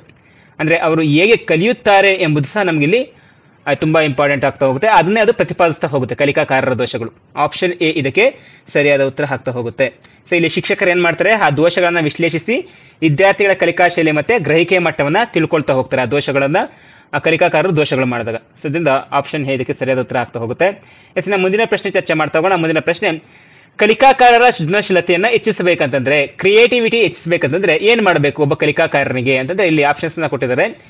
ಆಪ್ಷನ್ ಎ: ಪ್ರತಿಯೊಬ್ಬ ಕಲಿಕಾಕಾರನಲ್ಲಿರುವ ಸೂಕ್ತ ಪ್ರತಿಭೆಗಳನ್ನು ಪೋಷಿಸಿ ಪ್ರಶ್ನಿಸಲು ಅವಕಾಶ ನೀಡುವುದು, ವಿದ್ಯಾರ್ಥಿಗಳಿಗೆ ಉತ್ತಮ ಶಿಕ್ಷಣದ ಪ್ರಾಯೋಗಿಕ ಮೌಲ್ಯಗಳನ್ನು ಬೋಧಿಸುವುದು, ಪರೀಕ್ಷೆಯಲ್ಲಿ ಉತ್ತಮ ಅಂಕಗಳಿಗಾಗಿ ವಿದ್ಯಾರ್ಥಿಗಳಿಗೆ ತರಬೇತಿ ನೀಡುವುದು, ಶಾಲಾ ಜೀವನದ ಆರಂಭದಿಂದಲೇ ಸಾಧನಾ ಗುರಿಗಳನ್ನು ಪುಷ್ಟೀಕರಿಸುವುದು ಅಂತ ಇದೆ. ನೀವು ನ್ಯಾಚುರಲ್ ಆಗಿ ಫಸ್ಟ್ನೇದಿಂದ ಆಪ್ಷನ್ ಸಿ ಅನ್ನ ನೀವೇನ್ ಮಾಡ್ತೀರಾ? ಆಪ್ಷನ್ ಸಿ ಅನ್ನ ಕ್ಯಾನ್ಸಲ್ ಮಾಡ್ತೀರಾ. ನೆಕ್ಸ್ಟ್, ಶಾಲಾ ಜೀವನದ ಆರಂಭದಿಂದಲೇ ಸಾಧನಾ ಗುರಿಗಳನ್ನು ಪುಷ್ಟೀಕರಿಸುವುದು, ಅದು ನಮಗೆ ಸೃಜನಶೀಲತೆಗೆ ಅಷ್ಟು ಹೆಚ್ಚಿನ ಒಂದು ಮಹತ್ವವನ್ನ ಕೊಡ್ತಾ ಹೋಗೋದಿಲ್ಲ. ನೆಕ್ಸ್ಟ್, ವಿದ್ಯಾರ್ಥಿಗಳಿಗೆ ಉತ್ತಮ ಶಿಕ್ಷಣದ ಪ್ರಾಯೋಗಿಕ ಮೌಲ್ಯಗಳನ್ನು ಬೋಧಿಸುವುದು. ನೋಡಿ, ಮೌಲ್ಯಗಳನ್ನು ಬೋಧಿಸೋದಕ್ಕೂ ಮತ್ತೆ ಸೃಜನಶೀಲತೆಗೂ ಯಾವುದೇ ರೀತಿಯ ಸಂಬಂಧವಿರೋದಿಲ್ಲ. ಪ್ರತಿಯೊಬ್ಬ ಕಲಿಕಾಕಾರನಲ್ಲಿರುವ ಸೂಕ್ತ ಪ್ರತಿಭೆಗಳನ್ನು ಪೋಷಿಸಿ ಅವನಿಗೆ ಪ್ರಶ್ನಿಸಲು ಅವಕಾಶ ಕೊಟ್ಟರೆ ಅದು ಅವನಲ್ಲಿ ಹೆಚ್ಚಿನ ಸೃಜನಶೀಲತೆ ಉಂಟಾಗ್ತಾ ಹೋಗುತ್ತೆ. ಆಪ್ಷನ್ ಎ ಇದಕ್ಕೆ ಸರಿಯಾದ ಉತ್ತರ ಆಗ್ತಾ ಹೋಗುತ್ತೆ. ಮುಂದಿನ ಪ್ರಶ್ನೆಯನ್ನ ಚರ್ಚೆ ಮಾಡ್ತಾ ಹೋಗೋಣ. ಮುಂದಿನ ಪ್ರಶ್ನೆ: ನಿಮ್ಮ ಅಭಿಪ್ರಾಯದಲ್ಲಿ ವಿದ್ಯಾರ್ಥಿಯು ಕಲಿಕಾ ಪ್ರಕ್ರಿಯೆಯಲ್ಲಿ ಮಾಡುವ ತಪ್ಪುಗಳಿಗೆ ಸಂಬಂಧಿಸಿದಂತೆ ಮುಂದಿನ ಯಾವ ಹೇಳಿಕೆಗಳು ಸರಿಯಾಗಿವೆ ಅಂತ ಕೊಟ್ಟಿದ್ದಾರೆ. ತಪ್ಪುಗಳು ಕಲಿಕಾ ಪ್ರಕ್ರಿಯೆಯ ಭಾಗವಾಗಿದೆ. ವಿದ್ಯಾರ್ಥಿಗಳು ಯಾವಾಗಲೂ ತಪ್ಪು ಮಾಡಬಾರದು. ವಿದ್ಯಾರ್ಥಿಯು ಅಜಾಗರೂಕತೆಯಿಂದ ತಪ್ಪುಗಳು ಮಾಡುವರು. ಕೆಲವು ಸಲ ವಿದ್ಯಾರ್ಥಿಯು ತಪ್ಪು ಮಾಡುವರು ಅಂತ ಇದೆ. ನಿಮ್ಮ ಅಭಿಪ್ರಾಯದಲ್ಲಿ ಅಂತ ನೇರವಾಗಿ ನಿಮಗೆ ಪ್ರಶ್ನೆಯನ್ನ ಕೇಳ್ತಿದ್ದಾರೆ. ವಿದ್ಯಾರ್ಥಿಯು ಕಲಿಕಾ ಪ್ರಕ್ರಿಯೆಯಲ್ಲಿ ಮಾಡುವ ತಪ್ಪುಗಳಿಗೆ ಸಂಬಂಧಿಸಿದಂತೆ ಪ್ರತಿಯೊಬ್ಬರು ಕಲಿಕೆಯನ್ನ ಕಲಿತಾ ಹೋಗ್ಬೇಕಾದ್ರೆ ತಪ್ಪುಗಳು ಮಾಡ್ತಾ ಹೋಗ್ತಾರೆ. ಅದಕ್ಕೆ ಸಂಬಂಧಿಸಿದಂತೆ ಮುಂದಿನ ಯಾವ ಹೇಳಿಕೆ ಸರಿಯಾಗಿದೆ? ತಪ್ಪುಗಳು ಕಲಿಕಾ ಪ್ರಕ್ರಿಯೆಯ ಭಾಗವಾಗಿದೆಯಾ? ನೋಡಿ, ಕಲಿಕಾ ಪ್ರಕ್ರಿಯೆಯ ಭಾಗವಾಗಿದೆ, ಆದ್ರೆ ಅದೇ ಒಂದು ಸಂಪೂರ್ಣವಾದ ಭಾಗ ಅಲ್ಲ. ಸಾಮಾನ್ಯವಾಗಿ ಇದನ್ನ ರಾಂಗ್ ಅಂತ ಆಪ್ಷನ್ಸ್ ನ ಚೂಸ್ ಮಾಡ್ತೇವೆ. ತಪ್ಪುಗಳು ಯಾವತ್ತೂ ಸಹ ಕಲಿಕೆಯ ಭಾಗ ಆಗಿರೋದಿಲ್ಲ, ಆದ್ರೆ ಕಲಿಕಾ ಪ್ರಕ್ರಿಯೆಯ ಭಾಗ ಆಗಿರುತ್ತೆ. ಆದ್ರೆ ಈ ಒಂದು ಪ್ರಶ್ನೆಗೆ ಸಂಬಂಧಿಸಿದಂತೆ ಇದು ರಾಂಗ್ ಆನ್ಸರ್ ಆಗ್ತಾ ಹೋಗುತ್ತೆ. ಇನ್ನು ವಿದ್ಯಾರ್ಥಿಗಳು ಯಾವಾಗಲೂ ತಪ್ಪು ಮಾಡಬಾರದು. ವಿದ್ಯಾರ್ಥಿಗಳು ಕಲಿಯುವಾಗ ತಪ್ಪುಗಳನ್ನ ಮಾಡೇ ಮಾಡ್ತಾರೆ. ಮತ್ತೆ ವಿದ್ಯಾರ್ಥಿಯು ಅಜಾಗರೂಕತೆಯಿಂದ ತಪ್ಪುಗಳನ್ನ ಮಾಡುವರು ಅಂತ ಇದೆ. ಸೊ ವಿದ್ಯಾರ್ಥಿಯು ಅಜಾಗರೂಕತೆಯಿಂದ ಕೆಲವೊಂದ್ಸಲ ಜಾಗರೂಕತೆಯಿಂದ ಮಾಡ್ತಾ ಇದ್ರು ಸಹ ಏನಾಗ್ತಾ ಹೋಗುತ್ತೆ, ತಪ್ಪುಗಳಾಗ್ತಾ ಹೋಗ್ತವೆ. ಸೊ ಅದರಿಂದ ಆಪ್ಷನ್ ಸಿ ಸಹ ತಪ್ಪಾಗ್ತಾ ಹೋಗುತ್ತೆ. ಕೆಲವು ಸಲ ವಿದ್ಯಾರ್ಥಿಗಳು ತಪ್ಪು ಮಾಡುವರು. ಸೊ ಈ ಹೇಳಿಕೆ ಸರಿ ಇದೆ. ಕೆಲವು ಸಲ ವಿದ್ಯಾರ್ಥಿಗಳು ಅವರೆಷ್ಟೇ ಜಾಗರೂಕತೆಯಿಂದ ಮಾಡ್ತಾ ಇದ್ರು, ಸೊ ಎಷ್ಟೇ ಅದನ್ನ ಗಮನಿಸ್ತಾ ಇದ್ರೆ ಏನಾಗುತ್ತೆ, ತಪ್ಪಾಗ್ತಾ ಹೋಗುತ್ತೆ. ಸೊ ಇಲ್ಲಿ ಈ ಒಂದು ಪ್ರಶ್ನೆಗೆ ವಿದ್ಯಾರ್ಥಿಯು ಕಲಿಕಾ ಪ್ರಕ್ರಿಯೆಯಲ್ಲಿ ಮಾಡೋ ತಪ್ಪುಗಳಿಗೆ ಸಂಬಂಧಿಸಿದಂತೆ ಕೆಲವು ಸಲ ವಿದ್ಯಾರ್ಥಿಗಳು ತಪ್ಪು ಮಾಡ್ತಾ ಹೋಗ್ತಾರೆ. ಆಪ್ಷನ್ ಡಿ ಇದಕ್ಕೆ ಸರಿಯಾದ ಉತ್ತರ ಆಗ್ತಾ ಹೋಗುತ್ತೆ. ಮುಂದಿನ ಪ್ರಶ್ನೆ, ಅರ್ಥಪೂರ್ಣ ಕಲಿಕೆಯಲ್ಲಿ ಮಕ್ಕಳು ಬಹಳಷ್ಟು ಪ್ರಕ್ರಿಯೆಗಳನ್ನ ಬಳಸುವರು. ಈ ಪ್ರಕ್ರಿಯೆಗಳಿಗೆ ಸಂಬಂಧಿಸದೇ ಇರುವುದು ಅಂತ ಇದೆ. ವಿಸ್ತರಿಸುವುದು, ಸಂಘಟಿಸುವುದು, ದೃಶ್ಯಬಿಂಬ, ರೂಢಿ ಎನ್ನುವಂಥದ್ದಿದೆ. ನೋಡಿ, ಅರ್ಥಪೂರ್ಣ ಕಲಿಕೆಯಲ್ಲಿ ವಿಸ್ತರಿಸುವಿಕೆ ಆಗಿರ್ಬೋದು, ಸಂಘಟಿಸುವಿಕೆ ಆಗಿರ್ಬೋದು, ದೃಶ್ಯಬಿಂಬಗಳಾಗಿರ್ಬೋದು, ಈ ಮೂರು ಆಪ್ಷನ್ ಇದೆ ಅಲ್ವಾ, ವಿಸ್ತರಿಸುವಿಕೆ, ಸಂಘಟಿಸುವಿಕೆ ಮತ್ತೆ ದೃಶ್ಯಬಿಂಬಗಳಿದಾವಲ್ವಾ, ಇವುಗಳೆಲ್ಲವೂ ಸಹ ಸಕ್ರಿಯ ಪ್ರಕ್ರಿಯೆಗಳನ್ನು ಒಳಗೊಂಡಿರುತ್ತೆ. ಯಾವಾಗ್ಲೂ ಆ ಪ್ರಕ್ರಿಯೆಯಲ್ಲಿ ತೊಡಗ್ತಾ ಹೋಗ್ತಾರೆ. ವಿಸ್ತರಿಸೋದಾಗಿರ್ಲಿ, ಒಬ್ಬನ ಸಂಘಟಿಸಿಕೊಂಡು ಒಂದು ವಿಷಯವನ್ನ ಚರ್ಚೆ ಮಾಡೋದಾಗಿರ್ಲಿ, ದೃಶ್ಯಬಿಂಬ ಆಗಿರ್ಲಿ, ಸೊ ಇವೆಲ್ಲವೂ ಸಹ ಸಕ್ರಿಯ ಕಲಿಕಾ ಪ್ರಕ್ರಿಯೆಗಳಾಗ್ತವೆ. ಆದ್ರೆ ಇಲ್ಲಿ ಪ್ರಕ್ರಿಯೆಗಳಿಗೆ ಸಂಬಂಧಿಸದೇ ಇರುವುದು ಯಾದಂತಂದ್ರೆ ರೂಢಿ ಎನ್ನುವಂಥದ್ದು. ಫಾರ್ ಎಕ್ಸಾಂಪಲ್ ಇದನ್ನ ರೋಟ್ ಮೆಮೊರೈಸೇಷನ್ ಅಂತ ಕರಿತೀವಿ, ಕಂಠಪಾಠ ಮಾಡುವಂಥದ್ದು, ರೂಢಿ ಮಾಡುವಂಥದ್ದು ಅಂತ. ಸೊ ಇದು ಯಾಂತ್ರಿಕ ಕಲಿಕೆಯ ಒಂದು ವಿಧಾನ. ಯಾಂತ್ರಿಕವಾಗಿ ಎಲ್ಲರೂ ಕಲಿತಾ ಹೋಗ್ತಾರೆ. ಯಾಂತ್ರಿಕವಾಗಿ ಮೀನ್ಸ್ ಈಗ ಫಾರ್ ಎಕ್ಸಾಂಪಲ್ ಯಾರಿಗಾದ್ರೂ ಓದೋಕ್ ಬರೋದಿಲ್ಲ, ಬಟ್ ಅವ್ರಿಗೆ ಫಾರ್ ಎಕ್ಸಾಂಪಲ್ ಈಗ ಯಾರಿಗಾದ್ರೂ ನಮ್ಮ ಹಿರಿಯರಿಗೆ ನಾಟಕ ಮಾಡ್ಲಿಕ್ಕೆ ಹೇಳಿದ್ರೆ ಅವ್ರಿಗೆ ಒಂದು 5 ಪೇಜ್ ಕೊಟ್ರೆ ಏನ್ ಮಾಡ್ತಾರೆ, ಅದನ್ನ ರೂಢಿ ಮಾಡಿ ಅದನ್ನ ಕಲಿತಾ ಹೋಗ್ತಾರೆ. ಅದು ಸಕ್ರಿಯ ಪ್ರಕ್ರಿಯೆ ಅಲ್ಲ ಅದು. ಓಕೆನಾ? ಆಪ್ಷನ್ ಡಿ ಇದಕ್ಕೆ ಸರಿಯಾದ ಉತ್ತರ ಆಗುತ್ತೆ. ಇದು ಆಳವಾದ ಅಥವಾ ಅರ್ಥಪೂರ್ಣ ಕಲಿಕೆಗೆ ಸಂಬಂಧಪಟ್ಟಿಲ್ಲ ಅಂತ ಅನ್ನೋದನ್ನ ಅರ್ಥವನ್ನ ಕೊಡ್ತಾ ಹೋಗುತ್ತೆ. ರೂಢಿ ಅನ್ನೋದು ಕೇವಲ ಅದನ್ನ ಅರ್ಥೈಸಿ ಕಂಠಪಾಠ ಮಾಡಿರ್ತಾರೆ ಅಷ್ಟೇ. ಇನ್ನು ಮುಂದಿನ ಪ್ರಶ್ನೆ ಚರ್ಚೆ ಮಾಡ್ತಾ ಹೋಗೋಣ. ಮುಂದಿನ ಪ್ರಶ್ನೆ, ತನ್ನ ಸಹಪಾಠಿಯ ಕಠಿಣ ಪರಿಶ್ರಮದ ಫಲ ಒಳ್ಳೆಯದಾಗಿರುವುದು ಎಂದು ತೀರ್ಮಾನಿಸಿ ಮಕ್ಕಳು ಕಠಿಣ ಪರಿಶ್ರಮ ಪಡಲು ಆರಂಭಿಸುವ ಪ್ರಕ್ರಿಯೆಗೆ ಹೀಗೆ ಕರೆಯುವರು ಅಂತ ಇದೆ. ನೋಡಿ, ತಮ್ಮ ಸಹಪಾಠಿಯನ್ನ ನೋಡಿ ಕಲಿತಾ ಇದ್ದಾರೆ. ತಮ್ಮ ಸಹಪಾಠಿಯ ಕಠಿಣ ಪರಿಶ್ರಮದಿಂದ ಒಳ್ಳೆಯದಾಗಿದೆ ಎಂದು ತೀರ್ಮಾನಿಸಿ ಮಕ್ಕಳು ಏನ್ ಮಾಡ್ತಾ ಇದ್ದಾರೆ, ಕಠಿಣ ಪರಿಶ್ರಮ ಪಡೋಕೆ ಪ್ರಾರಂಭ ಮಾಡ್ತಾ ಇದ್ದಾರೆ. ಅದೆಂತ ಪ್ರಕ್ರಿಯೆ ಆಗುತ್ತೆ? ಪರೋಕ್ಷ ಪುನರ್ಬಲನ ಆಗುತ್ತಾ, ದ್ವಿತೀಯ ಪುನರ್ಬಲನ ಆಗುತ್ತಾ, ಆಂತರಿಕ ಪುನರ್ಬಲನ ಆಗುತ್ತಾ, ಧನಾತ್ಮಕ ಪುನರ್ಬಲನ ಅಂತ ಆಗುತ್ತಾ ಅಂತಂದ್ರೆ ನೋಡಿ, ಧನಾತ್ಮಕ ಪುನರ್ಬಲನವೇ. ಆದ್ರೆ ಈ ಪ್ರಶ್ನೆಗೆ ಸಂಬಂಧಿಸಿದಂತೆ ನೋಡಿ, ಆ 4 ಆಪ್ಷನ್ಸ್ ಆಲ್ಮೋಸ್ಟ್ ಸರಿ ಇದಾವೆ. ಆಂತರಿಕ ಪುನರ್ಬಲನ ಆಗಿರ್ಬೋದು, ದ್ವಿತೀಯಕ ಪುನರ್ಬಲನ ಆಗಿರ್ಬೋದು, ಪರೋಕ್ಷ ಪುನರ್ಬಲನ ಆಗಿರ್ಬೋದು. ಆದ್ರೆ ಇದರಲ್ಲಿ ಆಂತರಿಕ ಪುನರ್ಬಲನ ಆಗ್ತಾ ಇಲ್ಲ. ಸೊ ಅವರು ಬಾಹ್ಯದಿಂದ ಪ್ರಚೋದನೆಗೊಳ್ತಾ ಇದ್ದಾರೆ. ಬಾಹ್ಯದಿಂದ ಪ್ರಚೋದನೆಗೊಳ್ತಾ ಇದ್ರು. ಇದಕ್ಕೆ ಸಂಬಂಧಿಸಿದಂತೆ ಈ ರೀತಿಯ ಪ್ರಕ್ರಿಯೆಗಳಿಗೆ ನಾವು ಪರೋಕ್ಷ ಪುನರ್ಬಲನ ಅಂತ ಕರಿತೀವಿ. ಇಲ್ಲಿ ನೇರವಾಗಿ ಪುನರ್ಬಲನಗೊಳ್ತಾ ಇಲ್ಲ ಮಕ್ಕಳು. ಸೊ ಏನ್ ಮಾಡ್ತಾ ಇದ್ದಾರೆ, ಸೊ ಇದೊಂದು ವೀಕ್ಷಣಾ ಕಲಿಕೆಯ ಒಂದು ಭಾಗ ಅಂತಾನು ಹೇಳ್ತಾ ಹೋಗ್ತೀವಿ. ಪರೋಕ್ಷ ಪುನರ್ಬಲನದಲ್ಲಿ ಈ ಪರೋಕ್ಷ ಪುನರ್ಬಲನ ಪ್ರಕ್ರಿಯೆಯಲ್ಲಿ ಮೊದಲನೇ ಪಾಯಿಂಟ್ ಬರುವಂತದ್ದು ಏನಂತಂದ್ರೆ ಇದೊಂದು ವೀಕ್ಷಣಾ ಕಲಿಕೆಯ ಭಾಗವಾಗಿದೆ ಅಂತ ಬರ್ತಾ ಹೋಗುತ್ತೆ. ಸೊ ಇಲ್ಲಿ ಸಹ ಅಷ್ಟೇ, ಮಕ್ಕಳು ವೀಕ್ಷಣೆ ಮಾಡಿ ತನ್ನ ಸಹಪಾಠಿಯ ಪರಿಶ್ರಮವನ್ನು ಗುರುತಿಸಿ ವೀಕ್ಷಣೆ ಮಾಡಿ ಮಕ್ಕಳು ಬದಲಾಗ್ತಾ ಇದ್ದಾರೆ ಅಂತಂದ್ರೆ ಇದು ಪರೋಕ್ಷ ಪುನರ್ಬಲನದ ಒಂದು ಪ್ರಕ್ರಿಯೆ ಆಗಿದೆ. ಇನ್ನು ಮುಂದಿನ ಪ್ರಶ್ನೆ ಚರ್ಚೆ ಮಾಡ್ತಾ ಮುಂದಿನ ಪ್ರಶ್ನೆ, ಇಲ್ಲಿರುವ ಯಾವ ಪರಿಕಲ್ಪನೆ ಕಲಿಕೆಯು ಒಂದು ಸಾಮಾಜಿಕ ಚಟುವಟಿಕೆ ಎಂಬುದಕ್ಕೆ ಸಂಬಂಧಿಸಿಲ್ಲ ಎನ್ನುವಂಥದ್ದು ಕೇಳಿದ್ದಾರೆ. ಬೌದ್ಧಿಕ ಉಮೇದುವಾರಿಕೆ ಕಲಿಕೆ, ಮಧ್ಯಂತರಿಸಿದ ಕಲಿಕೆ, ಸಹಕಾರ ಕಲಿಕೆ, ಅನ್ವೇಷಣಾ ಕಲಿಕೆ ಅಂತ ಕೊಟ್ಟಿದ್ದಾರೆ. ಸೊ ಕೊಟ್ಟಿರುವಂಥದ್ರಲ್ಲಿ ಯಾವ ಪರಿಕಲ್ಪನೆ ಕಲಿಕೆಯು ಸಾಮಾಜಿಕ ಚಟುವಟಿಕೆ ಎಂಬುದಕ್ಕೆ ಸಂಬಂಧಪಟ್ಟಿಲ್ಲ ಎನ್ನುವಂಥದ್ದು ಕೊಟ್ಟಿರುವಂಥದ್ದು. ಸೊ ಇದಕ್ಕೆ ಸಂಬಂಧಿಸಿದಂತೆ ಅನ್ವೇಷಣೆ ಕಲಿಕೆ ಯಾಕಾಗೋದಿಲ್ಲ? ಸೊ ಒಂದೊಂದೇ ಆಪ್ಷನ್ ನೋಡ್ತಾ ಬರೋಣ. ಬೌದ್ಧಿಕ ಉಮೇದುವಾರು ಕಲಿಕೆ ಅಂತ ಕರಿತಾ ಹೋಗ್ತೀವಿ. ಸೊ ಆಕ್ಚುಲಿ ಕಾಗ್ನೇಟಿವ್ ಅಪ್ರೆಂಟಿಸ್ಶಿಪ್ ಅಂತ ಕರಿತಾ ಹೋಗ್ತೀವಿ. ಅಂದ್ರೆ ಇಲ್ಲಿ ಸಾಮಾಜಿಕ ಸಂವಹನ ಮತ್ತೆ ಮಾರ್ಗದರ್ಶನವನ್ನ ಒಳಗೊಂಡಿರುತ್ತೆ. ಇಲ್ಲಿ ಏನಕ್ಕೆ ಸಂಬಂಧಿಸೋದು, ಸಾಮಾಜಿಕ ಚಟುವಟಿಕೆಗೆ ಸಂಬಂಧಿಸಿಲ್ಲ ಅಂತ ಕೇಳಿರುವಂಥದ್ದು. ಆದ್ರೆ ಇದು ಸಾಮಾಜಿಕ ಚಟುವಟಿಕೆ ಮತ್ತೆ ಮಾರ್ಗದರ್ಶನವನ್ನ ಒಳಗೊಂಡಿರುತ್ತೆ. ಸೊ ಆದ್ರೆ ಇದು ರಾಂಗ್ ಆನ್ಸರ್ ಆಗ್ತಾ ಹೋಗುತ್ತೆ. ಇನ್ನು ಮಧ್ಯಂತರಿಸಿದ ಕಲಿಕೆ ಅಂತ ಕೊಟ್ಟಿದ್ದಾರೆ. ಮಧ್ಯಂತರಿಸಿದ ಕಲಿಕೆ ಅಂತಂದ್ರೆ ಒಬ್ಬ ಮಧ್ಯವರ್ತಿ ಅಥವಾ ಒಬ್ಬ ಮಾರ್ಗದರ್ಶಕರು ಏನ್ ಮಾಡ್ತಾ ಹೋಗ್ತಾರೆ, ಮಾರ್ಗದರ್ಶನ ಮೂಲಕ ನಡೆಯುವಂತ ಒಂದು ಸಾಮಾಜಿಕ ಪ್ರಕ್ರಿಯೆ ಆಗಿರುತ್ತೆ. ಸೊ ಇದು ಸಹ ಮಧ್ಯಂತರ ಕಲಿಕೆ ಸಹ ರಾಂಗ್ ಆಗ್ತಾ ಹೋಗುತ್ತೆ. ಇನ್ನ ಸಹಕಾರ ಕಲಿಕೆ ಅಂತಂದ್ರೆ ಗುಂಪು ಕೆಲಸ ಮತ್ತು ಸಹಕಾರದ ಮೂಲಕ ನಡೆಯುವಂತಹ ಒಂದು ಸಾಮಾಜಿಕ ಚಟುವಟಿಕೆ. ಸಹಕಾರ ಕಲಿಕೆ ಅಂತಂದ್ರೆ ಮಕ್ಕಳ ಜೊತೆ ಆಗಿರ್ಬೋದು, ಮನೆಯಲ್ಲೇ ಆಗಿರ್ಬೋದು, ಸಹಕಾರದಿಂದ ಕಲಿತಾ ಹೋಗ್ತದಂತ ಎಂತ ಚಟುವಟಿಕೆ ಅಂತ ಕರಿತೀವಿ, ಸಾಮಾಜಿಕ ಚಟುವಟಿಕೆ ಅಂತ ಕರಿತೀವಿ. ಹಾಗಾದ್ರೆ ಅನ್ವೇಷಣ ಕಲಿಕೆ ಯಾಕೆ ಸಾಮಾಜಿಕ ಚಟುವಟಿಕೆಗೆ ಆಗೋದಿಲ್ಲ? ನೋಡಿ, ಅನ್ವೇಷಣ ಕಲಿಕೆ ಎಂಬುದು ವೈಯಕ್ತಿಕ ಕಲಿಕಾ ವಿಧಾನ ಆಗಿದೆ. ಇದರಲ್ಲಿ ಕಲಿಯುವವರು ಏನ್ ಮಾಡ್ತಾರೆ, ಸ್ವತಂತ್ರವಾಗಿ ಮಾಹಿತಿಯನ್ನು ಹುಡುಕ್ತಾರೆ, ಪರಿಕಲ್ಪನೆಗಳನ್ನ ಅರ್ಥ ಮಾಡ್ಕೊಳ್ತಾರೆ, ಮತ್ತೆ ಮುಖ್ಯವಾಗಿ ವೈಯಕ್ತಿಕ ಅನ್ವೇಷಣೆ ಮತ್ತೆ ಆಂತರಿಕ ಪ್ರಕ್ರಿಯೆಗಳನ್ನ ಇದು ಒಳಗೊಂಡಿರುತ್ತೆ. ಎಂತ ಪ್ರಕ್ರಿಯೆಗಳನ್ನ ಒಳಗೊಂಡಿರುತ್ತೆ? ವೈಯಕ್ತಿಕವಾಗಿ ಅನ್ವೇಷಣೆ ಮತ್ತೆ ಆಂತರಿಕ ಪ್ರಕ್ರಿಯೆಗಳನ್ನ ಮಾತ್ರ ಒಳಗೊಂಡಿರುತ್ತೆ ಹೊರತು ಸಾಮಾಜಿಕ ಪ್ರಕ್ರಿಯೆಗಳನ್ನ ಒಳಗೊಂಡಿರೋದಿಲ್ಲ. ಅದರಿಂದ ಆಪ್ಷನ್ ಡಿ ಅನ್ವೇಷಣ ಕಲಿಕೆ ಇದಕ್ಕೆ ಸರಿಯಾದ ಉತ್ತರ ಆಗ್ತಾ ಹೋಗುತ್ತೆ. ಎಸ್ಸಿನ ಮುಂದಿನ ಪ್ರಶ್ನೆಯನ್ನ ಚರ್ಚೆ ಮಾಡ್ತಾ ಹೋಗೋಣ. ಮುಂದಿನ ಪ್ರಶ್ನೆ, ನಾವು ಒಂದೇ ವಸ್ತುವಿನ ಮೇಲೆ ನಿರಂತರವಾಗಿ ಎಷ್ಟು ಸೆಕೆಂಡ್ಗಳಿಗಿಂತ ಹೆಚ್ಚು ಅವಧಾನ ಕೇಂದ್ರೀಕರಿಸಲು ಸಾಧ್ಯವಿಲ್ಲ ಅಂತ ಕೊಟ್ಟಿದ್ದಾರೆ. ಸಾಮಾನ್ಯವಾಗಿ ನಾವು ಇವನ್ ಬುಕ್ಸ್ ಅಲ್ಲಿ ನೋಡ್ತಾ ಹೋದ್ರೆ ಅಲ್ಲಿ ನಿಮಗೆ ಕೊಟ್ಟಿರುವಂತಹ ಆಪ್ಷನ್ ಏನಿದೆ ಅಂತಂದ್ರೆ 10 ಸೆಕೆಂಡ್ ಅಂತ ಕೊಟ್ಟಿದ್ದಾರೆ. ಸಾಮಾನ್ಯವಾಗಿ 10 ಸೆಕೆಂಡ್ಗಳಿಗಿಂತ ಯಾವುದೇ ಒಂದು ವಸ್ತುವಿನ ಮೇಲೆ ನಾವು ಹೆಚ್ಚಿನ ಅವಧಾನವನ್ನ ಇಡೋದಕ್ಕೆ ಸಾಧ್ಯ ಇಲ್ಲ. ಆಪ್ಷನ್ ಡಿ ಇದಕ್ಕೆ ಸರಿಯಾದ ಉತ್ತರ ಆಗ್ತಾ ಹೋಗುತ್ತೆ. ಮುಂದಿನ ಪ್ರಶ್ನೆ ಚರ್ಚೆ ಮಾಡ್ತಾ ಹೋಗೋಣ. ಮುಂದಿನ ಪ್ರಶ್ನೆ, ಸೈಕಲ್ ಸವಾರಿ ಗೊತ್ತಿರುವ ಓರ್ವ ವ್ಯಕ್ತಿ ಸ್ಕೂಟರ್ ಸವಾರಿ ಕಲಿತ ತಕ್ಷಣದಲ್ಲಿ ರಸ್ತೆಯ ಒಂದು ಬದಿಗೆ ಮಾತ್ರ ಕೊಡುವರು. ಇದು ಇಂತಹ ಕಲಿಕಾ ವರ್ಗಾವಣೆಯಾಗಿದೆ ಅಂತ ಹೇಳಿದ್ದಾರೆ. ನೋಡಿ, ಇದು ಟಿ ಪ್ರಶ್ನೆ ಆಗಿದೆ, ಆದ್ರೆ ಸ್ವಲ್ಪ ಬದಲಾವಣೆ ಇದೆ, ಅರ್ಥೈಸಿ ಏನಿದೆ ಅಂತ. ನೋಡಿ, ಸೈಕಲ್ ಸವಾರಿ ಮಾಡುವವನ್ ಗೊತ್ತಿರೋನ್ಗೆ ಒಂದು ಸ್ಕೂಟರ್ ಕೊಡ್ತಾ ಇದ್ದಾರೆ. ಆ ಸ್ಕೂಟರ್ ನಾನು ಸವಾರಿ ಮಾಡ್ತಿದ್ದಾನೆ ಅಂತಂದ್ರೆ ನೋಡಿ, ಇಷ್ಟು ಮಾತ್ರ ಕೊಟ್ಟಿದ್ರೆ ಇದೇನಾಗ್ತೈತೆ ಅಂದ್ರೆ ಧನಾತ್ಮಕ ಕಲಿಕೆ ಆಗುತ್ತೆ, ಹೌದಲ್ವಾ? ಸೈಕಲ್ ಕಲ್ತಿರೋನು ಒಂದು ಸ್ಕೂಟರ್ ನೋಡ್ತಾ ಇದ್ದಾನೆ ಅಂತಂದ್ರೆ ಅದು ಒಂದು ಕಡೆಯಿಂದ ಮತ್ತೊಂದು ಕಡೆಗೆ ಕಲ್ತಿರುವಂತದ್ದು ವರ್ಗಾವಣೆ ಆಗ್ತಾ ಇದೆ, ಧನಾತ್ಮಕ ವರ್ಗಾವಣೆ ಆಗ್ತಿತ್ತು. ಅದನ್ನ ಮುಂದಕ್ಕೆ ಅವರು ಎಕ್ಸ್ಟೆಂಡ್ ಮಾಡಿದ್ದಾರೆ. ಏನ್ ಎಕ್ಸ್ಟೆಂಡ್ ಮಾಡಿದ್ದಾರೆ? ಕಲಿತ ತಕ್ಷಣದಲ್ಲಿ ರಸ್ತೆಯ ಒಂದು ಬದಿಗೆ ಮಾತ್ರ ಕೊಡುವರು. ಕಲಿತ ತಕ್ಷಣದಲ್ಲಿ ಅಂತ ಹೇಳಿದ್ದಾರೆ.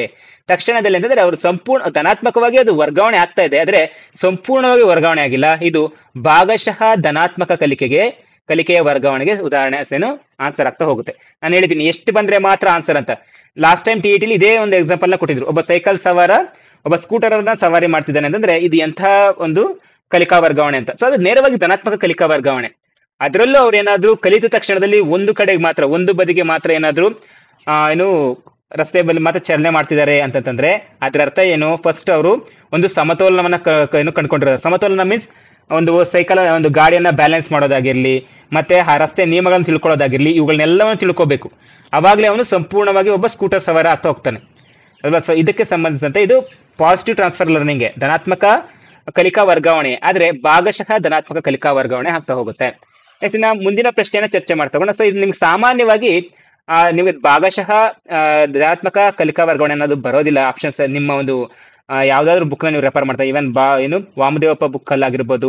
ಸೊ ಈ ರೀತಿಯಾಗಿ ಬರ್ತಾ ಹೋಗೋದಿಲ್ಲ. ಆದ್ರೆ ನೀವು ತುಂಬಾ ಡೀಪ್ ಆಗಿ ನೀವು ತಿಳ್ಕೊಳ್ತಾ ಹೋಗ್ತಿದ್ದೀರ ಅಂತಂದ್ರೆ ಅಲ್ಲಿ ನಿಮ್ಗೆ ಕಂಪ್ಲೀಟ್ ಆಗಿ ಇದ್ರ ಬಗ್ಗೆ ಬರ್ತಾ ಹೋಗುತ್ತೆ. ಭಾಗಶಃ ಪೂರ್ಣ ಧನಾತ್ಮಕ ಕಲಿಕಾ ವರ್ಗಾವಣೆ, ಋಣಾತ್ಮಕ ಕಲಿಕಾ ವರ್ಗಾವಣೆ, ಭಾಗಶಃ ಋಣಾತ್ಮಕ ಕಲಿಕಾ ವರ್ಗಾವಣೆ, ಶೂನ್ಯ ಕಲಿಕಾ ವರ್ಗಾವಣೆ ಅಂತೆಲ್ಲ ಮುಂದೆ ಬರ್ತಾ ಹೋಗ್ತದೆ. ಬಟ್ ಪ್ರೆಸೆಂಟ್ಲಿ ನೀವು ಟಿಇಟಿ ಗೊತ್ತಿರೋದ್ರಿಂದ ಧನಾತ್ಮಕ, ಋಣಾತ್ಮಕ, ಶೂನ್ಯ, ಪಾರ್ಶ್ವ ಅಂತ ಬರ್ತಾ ಹೋಗುತ್ತೆ. ಅವುಗಳ ಬಗ್ಗೆ ಹೆಚ್ಚಿನ ಗಮನ ಹರಿಸಿ. ಜಸ್ಟ್ ಇದಕ್ಕೆ ಧನಾತ್ಮಕ ಎಂಬುದನ್ನ ಮಾತ್ರ ಅರ್ಥೈಸಿ. ಆದ್ರೆ ನೀವು ಇನ್ನೂ ಹೆಚ್ಚಿನ ಸಿಇಟಿಗಾಗಿ ಏನಾದ್ರು ತಯಾರು ಮಾಡ್ತಾ ಇದ್ದೀರಾ ಅಂತಂದ್ರೆ ಇದು ಭಾಗಶಃ ಧನಾತ್ಮಕ ಕಲಿಕಾ ವರ್ಗಾವಣೆ ಆಗಿರುತ್ತೆ. ಮುಂದಿನ ಪ್ರಶ್ನೆ ಚರ್ಚೆ ಮಾಡ್ತಾ ಹೋಗೋಣ. ಗಣಿತ ಮತ್ತು ವಿಜ್ಞಾನ ವಿಷಯಗಳಲ್ಲಿ ಪರಿಕಲ್ಪನಾ ರಚನೆಯ ಮಾದರಿ ಅಂತ ಕೇಳಿದರೆ, ನೋಡಿ ಪರಿಕಲ್ಪನೆಗಳು ಎಂತವು ಅಂತ ಕೇಳಿಲ್ಲ, ಪರಿಕಲ್ಪನೆಯ ರಚನಾ ಮಾದರಿ ಅಂತ ಕೇಳಿದರೆ. ಪರಿಕಲ್ಪನೆಗಳು ಯಾವ ರೀತಿಯಾಗಿ ಇರ್ತವೆ ಅಂತ ಕೇಳಿದ್ರೆ ಅದಕ್ಕೆ ಆಪ್ಷನ್ ಅಮೂರ್ತ ಆಗ್ತಾ ಇತ್ತು. ಆದ್ರೆ ಪರಿಕಲ್ಪನೆಗಳ ರಚನೆ ಮಾದರಿ ಹೇಗಿರ್ಬೇಕು ಅಂತಂದ್ರೆ ಸಂಕೀರ್ಣವಾಗಿರಬೇಕು, ಎಲ್ಲಾ ವಿಷಯಗಳನ್ನ ಒಳಗೊಂಡಿರ್ಬೇಕಾಗಿರುತ್ತೆ. ಸೊ ಆಪ್ಷನ್ ಡಿ ಇದಕ್ಕೆ ಸರಿಯಾದ ಉತ್ತರ. ಮುಂದಿನ ಪ್ರಶ್ನೆಯನ್ನ ಚರ್ಚೆ ಮಾಡ್ತಾ ಹೋಗೋಣ. ಮುಂದಿನ ಪ್ರಶ್ನೆ, ನೀವು ತರಗತಿಯ ಅವಧಾನವನ್ನ ಪಡೆಯಲು ಮಾಡಬೇಕಾದದ್ದು ಏನ್ ಮಾಡಬೇಕು? ಜೋರಾಗಿ ಮಾತನಾಡುವುದು, ಕಪ್ಪು ಹಲಗೆ ಮೇಲೆ ಬರೆಯುವುದು, ಚಿತ್ರಗಳನ್ನ ಬಿಡಿಸುವುದು, ಪ್ರಚೋದನೆಗಳಲ್ಲಿ ಬದಲಾವಣೆ ತರುವುದು. ಇವನ್ ನಿಮ್ಗೆ ಮೈಕ್ರೋ ಟೀಚಿಂಗ್ ಅಲ್ಲಿ ಇದನ್ನೇ ಹೇಳ್ಕೊಟ್ಟಿರ್ತಾರೆ. ಏನ್ ಮಾಡ್ಬೇಕು? ಒಂದು ಮಗುವಿನಲ್ಲಿ ಅವಧಾನ ತರಬೇಕು ಅಂತಂದ್ರೆ ನಾವು ಪ್ರಚೋದನಾ ಬದಲಾವಣೆಯನ್ನ ಮಾಡ್ತಾ ಹೋಗ್ಬೇಕಾಗುತ್ತೆ. ಆಪ್ಷನ್ ಡಿ ಇದಕ್ಕೆ ಸರಿಯಾದ ಉತ್ತರ ಆಗುತ್ತೆ. ಇನ್ನ ಮುಂದಿನ ಪ್ರಶ್ನೆಯನ್ನ ಚರ್ಚೆ ಮಾಡ್ತಾ ಹೋಗೋಣ. ಮುಂದಿನ ಪ್ರಶ್ನೆ, ವ್ಯಕ್ತಿಯ ಗುರಿಯು ಆಧರಿಸಬೇಕಾಗಿರೋದು ಯಾವುದನ್ನ ಅಂತ ಇದೆ? ಪ್ರಯತ್ನ, ಯಶಸ್ಸು, ವಿಫಲತೆ, ನೈತಿಕತೆ ಅಂತ ಇದೆ. ಒಬ್ಬ ವ್ಯಕ್ತಿಯ ಗುರಿ ಆಧರಿಸಬೇಕಾಗಿರೋದು ಪದೇ ಪದೇಯನ್ನ ಒಂದು ಪ್ರಯತ್ನವನ್ನ, ಯಶಸ್ಸನ್ನಲ್ಲ. ಪ್ರಯತ್ನ ಪಟ್ಟಿದ ನಂತರ ಆ ಗುರಿಯಲ್ಲಿ ಸಾಧನೆ ಮಾಡಿದ್ರೆ ಅದೇನಾಗುತ್ತೆ? ಯಶಸ್ಸಾಗ್ತಾ ಹೋಗುತ್ತೆ. ವಿಫಲತೆ ಆಗಿದೆ ಅಂತ ಹೇಳಿ ಆ ಗುರಿಯನ್ನ ಅವರು ಅಲ್ಲಿ ನಿಲ್ಲಿಸಬಾರದು. ವಿಫಲತೆ ಹಾಗೂ ನೈತಿಕತೆ ಇದಕ್ಕೆ ಆನ್ಸರ್ ಆಗೋದಿಲ್ಲ. ಸೊ ಫಸ್ಟ್ ಪ್ರಯತ್ನವನ್ನ ಪಡಬೇಕು. ಪ್ರಯತ್ನ ಆದ್ಮೇಲೆ ಅದೇನಾಗುತ್ತೆ? ಯಶಸ್ಸು ಕಂಡುಕೊಳ್ತಾ ಹೋಗ್ತಾರೆ. ಇದಕ್ಕೆ ಸಂಬಂಧಿಸಿದಂತೆ ಆಪ್ಷನ್ ಎ ಇದಕ್ಕೆ ಸರಿಯಾದ ಉತ್ತರ ಆಗುತ್ತೆ. ಮುಂದಿನ ಪ್ರಶ್ನೆ ಚರ್ಚೆ ಮಾಡ್ತಾ ಹೋಗೋಣ. ಮುಂದಿನ ಪ್ರಶ್ನೆ, ಪರಿಣಾಮಕಾರಿ ಕಲಿಕೆ ಆಗಲು ಮಗು ಏನಾಗಿರಬೇಕು ಅಂತ ಇದೆ. ಸೊ ಇದು ಥಾರಂಡೈಕ್ನ ನಿಯಮದ ಆಧಾರಿತವಾಗಿ ಬರ್ತಾ ಹೋಗುತ್ತೆ. ಕಲಿಯಲು ಸಿದ್ಧವಿರಬೇಕು, ಕಲಿತ ವಿಷಯವನ್ನ ಪುನರಾವರ್ತಿಸಬೇಕು, ಸಂತೃಪ್ತಿ ಹೊಂದಿರಬೇಕು, ಮೇಲಿನ ಎಲ್ಲವೂ ಅಂತ ಇದೆ. ಒಬ್ಬ ಒಬ್ಬ ಮಗುವಿನ ಕಲಿಕೆ ತುಂಬಾ ಪರಿಣಾಮಕಾರಿಯಾಗಿ ಆಗ್ತಿದೆ ಅಂತಂದ್ರೆ ಅಲ್ಲಿ ಶಿಕ್ಷಕರು ಯಾವ ರೀತಿಯಾಗಿ ಬೋಧನೆ ಮಾಡಿರ್ತಾರೆ ಅಂತಂದ್ರೆ, ಫಸ್ಟ್ ಆ ಶಿಕ್ಷಕ ಕಲಿಸೋದಕ್ಕಿಂತ ಮುಂಚಿತವಾಗಿ ಮಗು ಕಲಿಯಲು ಸಿದ್ಧವಾಗಿರ್ಬೇಕು. ಮಗು ಕಲಿಯಲು ಸಿದ್ಧವಾಗಿರ್ಬೇಕಾದ್ರೆ ಏನ್ ಮಾಡ್ಬೇಕು, ಶಿಕ್ಷಕರು ಅದನ್ನ ನೀಟಾಗಿ ಕಲಿಸ್ಬೇಕು. ಕಲಿಸಿದಾದ್ಮೇಲೆ ಮಗುಗೆ ಮತ್ತೊಮ್ಮೆ ಅದನ್ನ ಪುನರಾವರ್ತಿಸಲು ಮಗು ಕಲ್ತಿದೆ ಅಂತಂದ್ರೆ ಅದು ಸಂತೃಪ್ತಿಯನ್ನ ಹೊಂದಬೇಕು. ಆ ರೀತಿಯಾಗಿ ಬೋಧನೆಯನ್ನು ಮಾಡಬೇಕು. ಮಗು ಕಲಿಕೆ ಮಾಡ್ಬೇಕಂದ್ರೆ ಸಹ ಈ ರೀತಿಯಾಗಿ ಅದು ತಯಾರಿರಬೇಕು. ಇವು ಮೂರು ಸಹ ಪರಿಣಾಮ ಕಲಿಕೆ ಆಗಲು ಪ್ರಭಾವ ಬೀರುತ್ತೆ. ಆಪ್ಷನ್ ಡಿ ಇದಕ್ಕೆ ಸರಿಯಾದ ಉತ್ತರ ಆಗ್ತಾ ಹೋಗುತ್ತೆ. ಮುಂದಿನ ಪ್ರಶ್ನೆನ ಚರ್ಚೆ ಮಾಡ್ತಾ ಹೋಗೋಣ. ಅದಕ್ಕಿಂತ ಮುಂಚಿತವಾಗಿ ಸ್ನೇಹಿತರೆ, ನೀವು ಜಸ್ಟ್ ಒಂದು ಲೈಕ್ ಮಾಡೋದ್ರ ಮುಖಾಂತರ ನಮ್ಮ ಈ ಒಂದು ವಿಡಿಯೋಗೆ ನೀವು ಪ್ರೋತ್ಸಾಹವನ್ನು ಕೊಡ್ತಾ ಹೋಗ್ಬೋದು. ನಮ್ಮ ಮುಂದಿನ ತರಗತಿಗಳಿಗೆ ಅದು ಹೆಚ್ಚಿನ ಪ್ರೋತ್ಸಾಹ ಆಗ್ತಾ ಹೋಗುತ್ತೆ. ಮುಂದಿನ ಪ್ರಶ್ನೆ, ಬೋಧನಾ ಕಲಿಕಾ ಪ್ರಕ್ರಿಯೆಯಲ್ಲಿ ವಿದ್ಯಾರ್ಥಿಗಳು ಹೊಂದಿರುವ ಗುಣಲಕ್ಷಣಗಳು ಅಂತ ಇದೆ. ಕಲಿಕೆಯಲ್ಲಿ ಚಟುವಟಿಕೆಯಿಂದಿರುವುದು, ವಿದ್ಯಾರ್ಥಿಗಳು ಕಲಿಕಾ ಸಾಮರ್ಥ್ಯ ಹೊಂದಿರುವುದು, ಹೊಸ ಅನುಭವಗಳಿಗೆ ಸಂಬಂಧಿಸಿದಂತೆ ಸ್ವಚಟುವಟಿಕೆಗಳ ಮೂಲಕ ವಿದ್ಯಾರ್ಥಿಗಳ ಜ್ಞಾನವನ್ನ ಮಾಡಿಕೊಳ್ಳುವುದು, ಈ ಮೇಲಿನ ಎಲ್ಲವೂ ಅಂತ ಇದೆ. ಬೋಧನಾ ಕಲಿಕಾ ಪ್ರಕ್ರಿಯೆಯಲ್ಲಿ ವಿದ್ಯಾರ್ಥಿಗಳು ಹೊಂದಿರಬೇಕಾದಂತ ಗುಣಲಕ್ಷಣಗಳು ಯಾವ್ಯಾವು ಅಂತ ಕೇಳ್ತಾ ಇರುವಂತದ್ದು. ಯಾವ ರೀತಿಯಾಗಿರ್ಬೇಕು ವಿದ್ಯಾರ್ಥಿಗಳು? ಕಲಿಕೆಯಲ್ಲಿ ಚಟುವಟಿಕೆಯಿಂದ ಇರೋದ, ವಿದ್ಯಾರ್ಥಿಗಳು ಕಲಿಕಾ ಸಾಮರ್ಥ್ಯನ ಹೊಂದಿರೋದ ಅಂತ ಕೇಳ್ತಾರೆ. ನೋಡಿ, ಕಲಿಕೆಯಲ್ಲಿ ಯಾವಾಗ್ಲೂ ಮಕ್ಕಳು ಚಟುವಟಿಕೆಯಿಂದ ಆಸಕ್ತಿಯಿಂದ ಇರಬೇಕು. ಮತ್ತೆ ವಿದ್ಯಾರ್ಥಿಗಳು ಕಲಿಕಾ ಸಾಮರ್ಥ್ಯವನ್ನು ಹೊಂದಿರಬೇಕು. ಸೊ ನಾವ್ ಯಾವಾಗ 6ನೇ ತರಗತಿಗೆ ಬೋಧನೆ ಮಾಡ್ತಿದೀವಿ ಅಂತಂದ್ರೆ 8ನೇ ತರಗತಿಯ ಪಾಠಗಳನ್ನ ಅವ್ರಿಗೆ ಮಾಡ್ತಾ ಹೋಗ್ಬಾರ್ದು, ಅಷ್ಟು ಮಾಹಿತಿಯನ್ನು ಅವ್ರಿಗೆ ತಿಳಿಸ್ತಾ ಹೋಗ್ಬಾರ್ದು. ಆ ಒಂದು ವಿಷಯಕ್ಕೆ ಸಂಬಂಧಿಸುತ್ತೆ, ಆ ಕಲಿಕಾ ಸಾಮರ್ಥ್ಯಕ್ಕೆ ಎಷ್ಟು ಸಂಬಂಧಿಸುತ್ತೆ, ಮಗುವಿಗೆ ಎಷ್ಟು ಸಾಮರ್ಥ್ಯ ಇದೆಯೋ ಅಷ್ಟನ್ನ ಮಾತ್ರ ವಿದ್ಯಾರ್ಥಿಗಳಿಗೆ ಬೋಧನೆಯನ್ನ ಮಾಡಬೇಕು. ವಿದ್ಯಾರ್ಥಿ ಸಹ ಅಷ್ಟೇ ಕಲಿಕಾ ಸಾಮರ್ಥ್ಯವನ್ನು ಹೊಂದಿರ್ತಾನೆ ಹೊರತು ಹೆಚ್ಚಿನ ಕಲಿಕಾ ಸಾಮರ್ಥ್ಯವನ್ನು ಹೊಂದಿರೋದಿಲ್ಲ. ಇಲ್ಲಿ ವಿದ್ಯಾರ್ಥಿಗಳು ಕಲಿಕಾ ಸಾಮರ್ಥ್ಯವನ್ನ ಹೊಂದಿರುವುದು ಅದು ಸಹ ವಿದ್ಯಾರ್ಥಿಗಳ ಒಂದು ಗುಣಲಕ್ಷಣ ಆಗ್ತಾ ಹೋಗುತ್ತೆ. ಹೊಸ ಅನುಭವಗಳಿಗೆ ಸಂಬಂಧಿಸಿದಂತೆ ಸ್ವಚಟುವಟಿಕೆಗಳ ಮೂಲಕ ವಿದ್ಯಾರ್ಥಿಗಳ ಜ್ಞಾನವನ್ನ ಮಾಡಿಕೊಳ್ಳುವುದು ಅಂತ ಇದೆ. ಹೊಸ ಅನುಭವಗಳಿಗೆ ಸಂಬಂಧಿಸಿದ ನೀವೀಗ ಯಾವ್ದಾದ್ರು ಒಂದು ಎಕ್ಸ್ಪೆರಿಮೆಂಟ್ ಅನ್ನ ಮಕ್ಕಳಿಗೆ ಹೇಳಿರ್ತೀರ, ನಿಮ್ಗೆ ಗೊತ್ತಿರುವಂತದ್ದು, ಅವ್ರಿಗದು ಹೊಸ ಅನುಭವ ಆಗಿರುತ್ತೆ. ಮತ್ತೆ ಮನೆಗೆ ಹೋಗೋರು ಏನ್ ಮಾಡ್ತಾರೆ, ಚಟುವಟಿಕೆಗಳು ಮಾಡ್ತಾ ಹೋಗ್ತಾರೆ, ತಮ್ಮಷ್ಟು ತಾವೇ ಚಟುವಟಿಕೆಗಳು ಮಾಡ್ತಾ ಹೋಗ್ತಾರೆ. ಚಟುವಟಿಕೆಗಳು ಮಾಡಿ ನಮ್ಮ ಟೀಚರ್ ಹೇಳಿದ್ದು ಸರಿಯಾಗಿದೆ ಅನ್ನುವಂಥ ಜ್ಞಾನವನ್ನ ಬೆಳೆಸ್ಕೊಳ್ತಾ ಹೋಗ್ತಾರೆ. ಇವೆಲ್ಲವೂ ಸಹ ವಿದ್ಯಾರ್ಥಿಗಳು ಹೊಂದಿರಬೇಕಾದ ಗುಣಲಕ್ಷಣಗಳಾಗಿದೆ. ಆದ್ರಿಂದ ಆಪ್ಷನ್ ಡಿ ಇದಕ್ಕೆ ಸರಿಯಾದ ಉತ್ತರ ಆಗುತ್ತೆ. ಮುಂದಿನ ಪ್ರಶ್ನೆಯನ್ನ ಚರ್ಚೆ ಮಾಡ್ತಾ ಹೋಗೋಣ. ಮುಂದಿನ ಪ್ರಶ್ನೆ, ಶಿಕ್ಷಕರು ರೂಢಿ ಮಾಡಿಕೊಳ್ಳಬೇಕಾದ ಬೋಧನಾ ಪದ್ಧತಿ ಇದಾಗಿದೆ ಅಂತ ಇದೆ. ಉಪನ್ಯಾಸ ವಿಧಾನ, ಪರಸ್ಪರ ಅನುವರ್ತಿತ ವಿಧಾನ, ವಿವರಣಾ ವಿಧಾನ, ಮೇಲಿನ ಯಾವುದು ಅಲ್ಲ ಅಂತ ಇದೆ. ಈ ಪ್ರಶ್ನೆಯನ್ನು ನಾವು ಈಗಾಗಲೇ ನಮ್ಮ ಭಾಗ 5 ಅಥವಾ ಭಾಗ 6ರಲ್ಲಿ ಚರ್ಚೆ ಮಾಡಿದೀವಿ.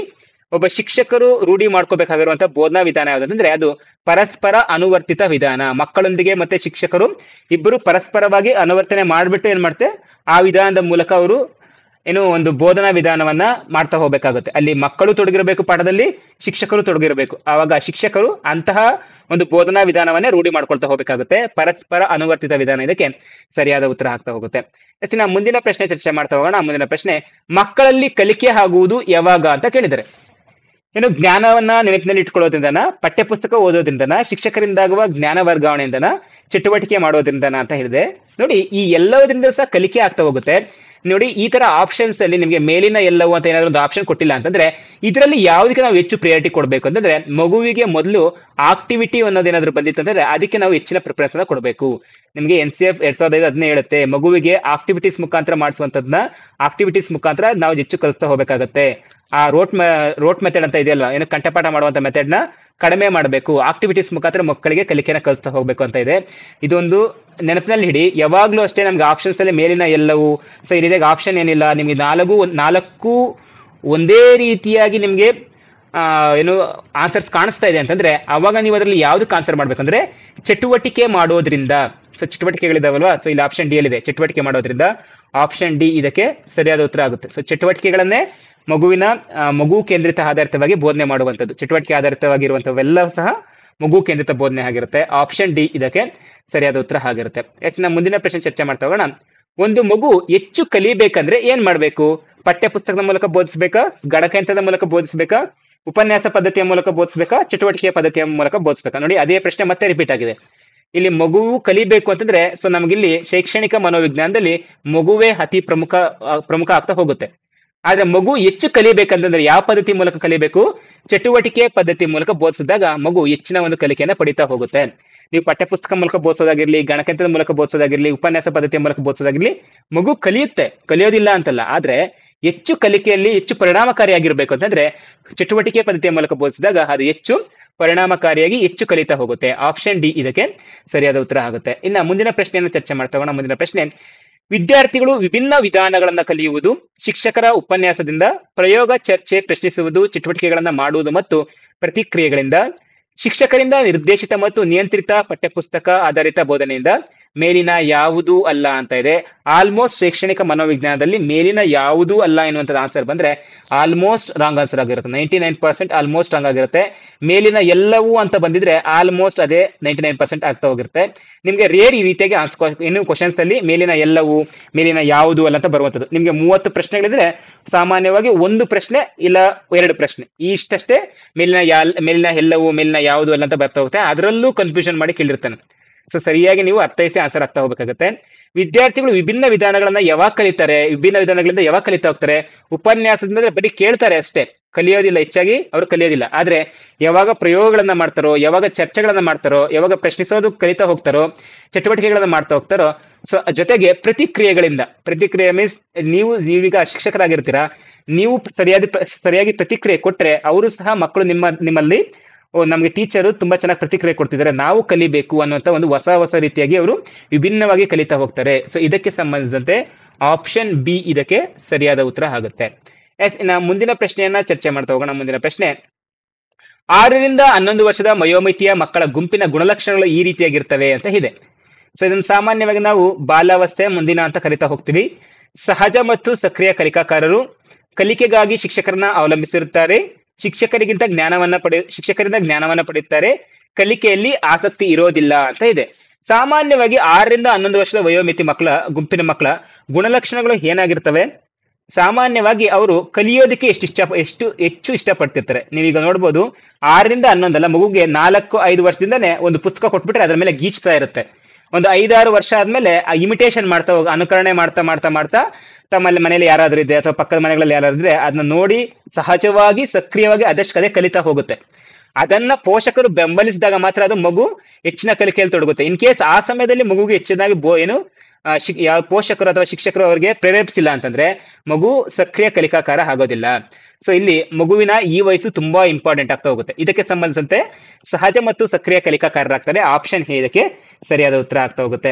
ಇನ್ನು ಕಲಿಕೆಗಾಗಿ ಶಿಕ್ಷಕರನ್ನ ಅವಲಂಬಿಸಿರ್ತಾರೆ ಅಂತ, ಸೊ ಇದು ತಪ್ಪು.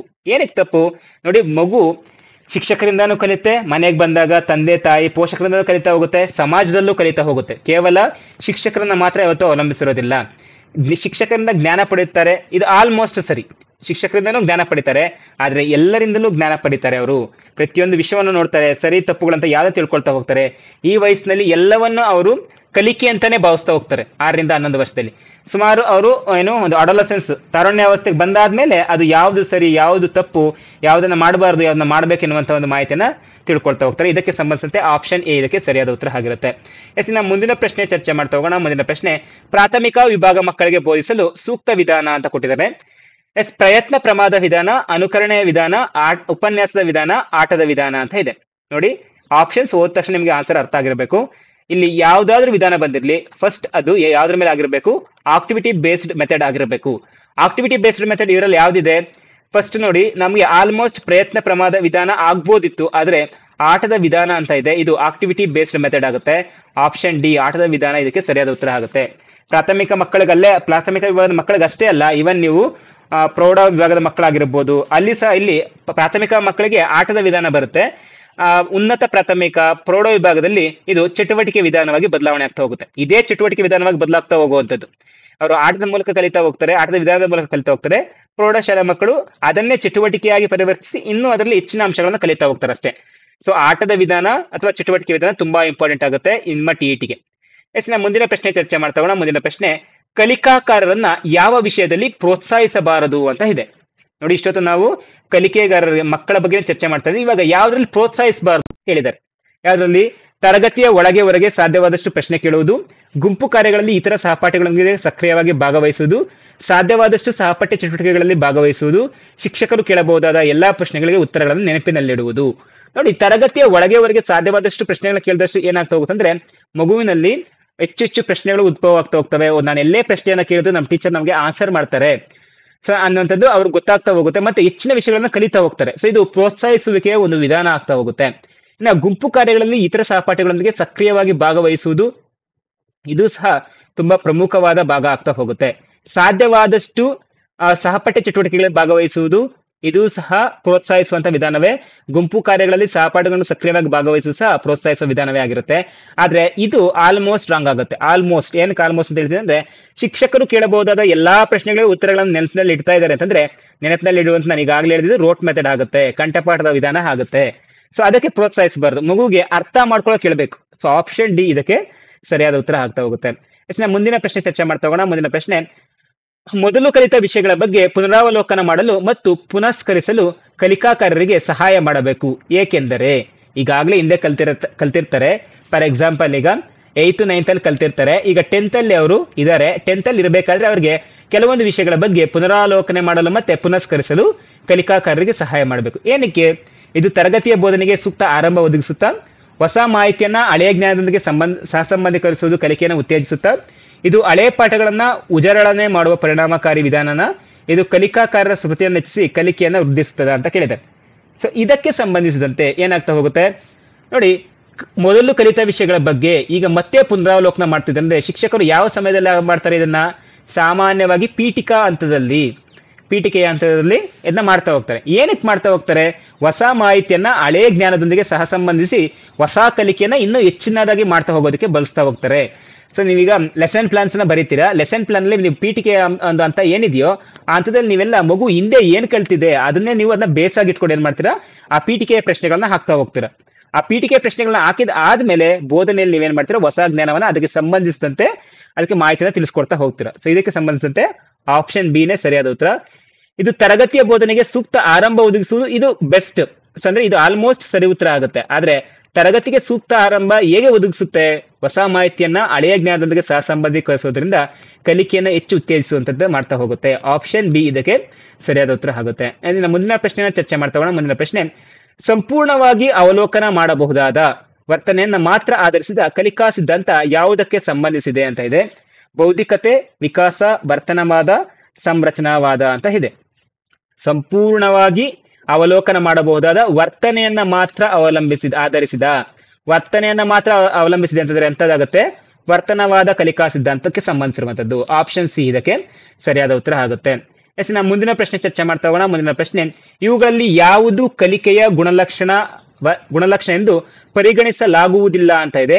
ಕಲಿಕೆಯ ವರ್ತನೆಯನ್ನ ಮಾರ್ಪಡಿಸುವ ಪ್ರಕ್ರಿಯೆ, ಕಲಿಕೆಯು ಅನುಭವಗಳಿಂದ ಉಂಟಾಗುವುದು, ವರ್ತನೆಯ ಅಧ್ಯಯನವೇ ಕಲಿಕೆ, ಕಲಿಯದೇ ಇರುವುದು ಕಲಿಕೆಯ ಒಂದು ಭಾಗ ಅಂತ ಇದೆ. ಇವುಗಳಲ್ಲಿ ಯಾವುದನ್ನ ಕಲಿಕೆಯ ಗುಣಲಕ್ಷಣ ಎಂದು ಪರಿಗಣಿಸಲಾಗುವುದಿಲ್ಲ. ಓಕೆ, ಇದು ರಿಪಿಟೇಷನ್ ಕ್ವಶನ್ ಇದೇ ಒಂದು ವಿಡಿಯೋದಲ್ಲಿ ರಿಪೀಟ್ ಆಗಿದೆ ಅಂತ ಅನ್ಕೊಳ್ತೀನಿ. ಇದಕ್ಕೆ ಸಂಬಂಧಿಸಿದಂತೆ ಯಾವ್ದಾಗ್ತಾ ಹೋಗುತ್ತೆ? ಕಲಿಕೆಯ ವರ್ತನೆಯನ್ನ ಮಾರ್ಪಡಿಸುವ ಪ್ರಕ್ರಿಯೆ, ಹೌದಲ್ವಾ? ಇದು ಇವತ್ತಿನ ಪ್ರಶ್ನೆ ಅಲ್ಲ, ಭಾಗ 6ರ ಪ್ರಶ್ನೆ ಅಂತ ಅನ್ಕೊಳ್ತೀನಿ. ಕಲಿಕೆಯ ವರ್ತನೆಯನ್ನ ಮಾರ್ಪಡಿಸುವ ಪ್ರಕ್ರಿಯೆ, ಹೌದು, ಇದು ಸಹ ಸರಿಯಾಗುತ್ತೆ, ಪರಿಗಣಿಸ್ತೀವಿ. ಕಲಿಕೆಯು ಅನುಭವಗಳಿಂದ ಉಂಟಾಗುತ್ತೆ, ಇದು ಸಹ ಸರಿಯಾಗುತ್ತೆ.